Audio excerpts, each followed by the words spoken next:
voudrais parler de la question de la formation. J'en ai déjà parlé à plusieurs reprises, mais c'est un mot qui revient dans ce que j'entends à la radio, etc. Je crois qu'il faut démystifier la formation.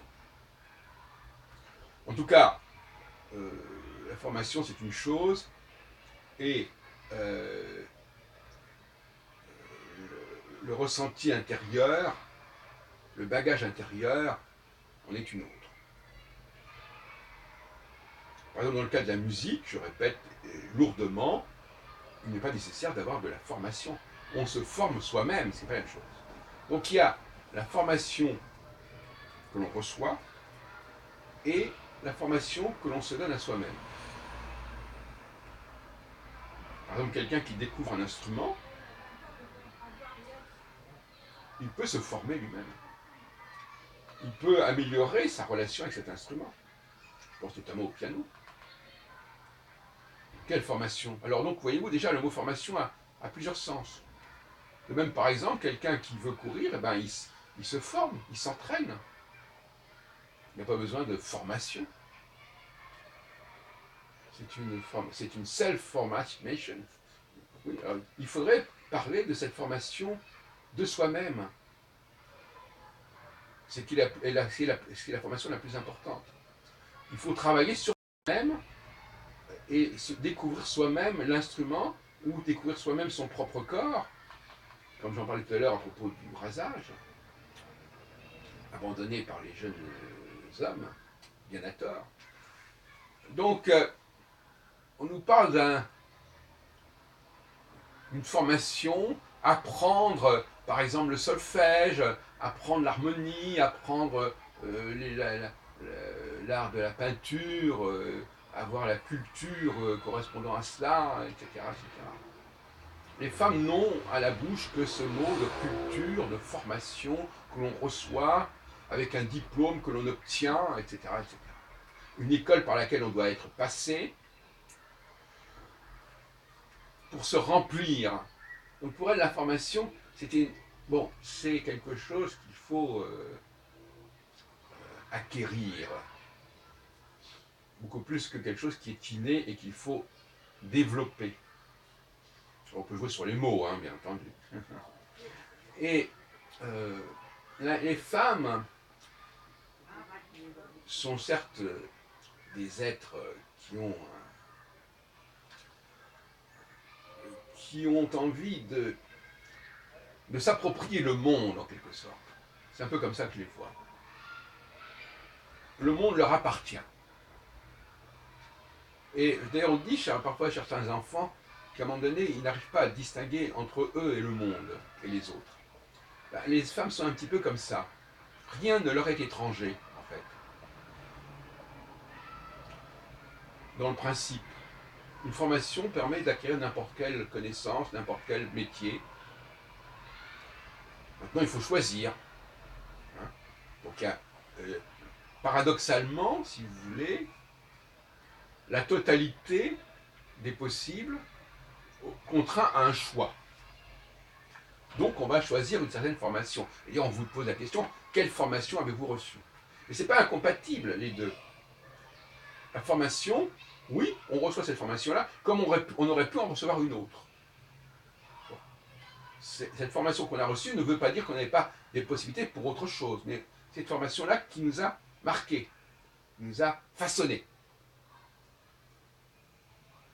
Donc ça, c'est un premier point que je voulais signaler. Et puis le deuxième point, c'est toujours ce rapport très particulier des femmes aux mots. Hein?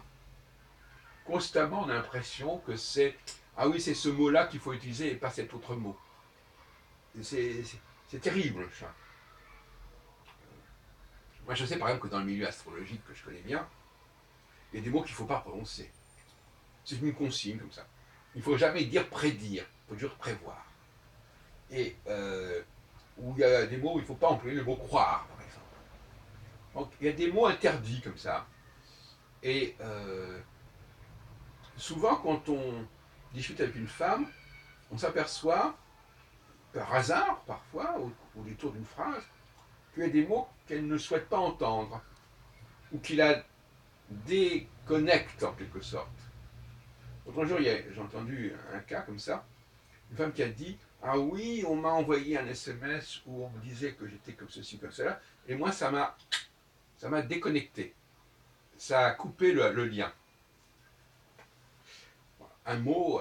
Alors un mot, c'est même pas c'est un mot qui peut être envoyé par SMS ou par mail, etc. Mais tac, ça déconnecte.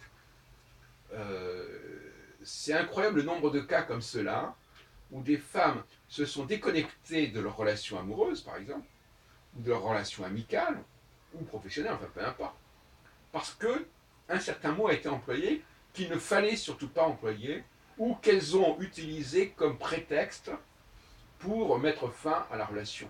C'est aussi possible. Dans le mot prétexte, il y a le mot texte. On pourrait même dire prétexto, si on peut dire. Le texto comme prétexte. Et les Anglais disent texte, pas texto. Et donc, de toute façon, il y a un côté un peu espagnol ou italien.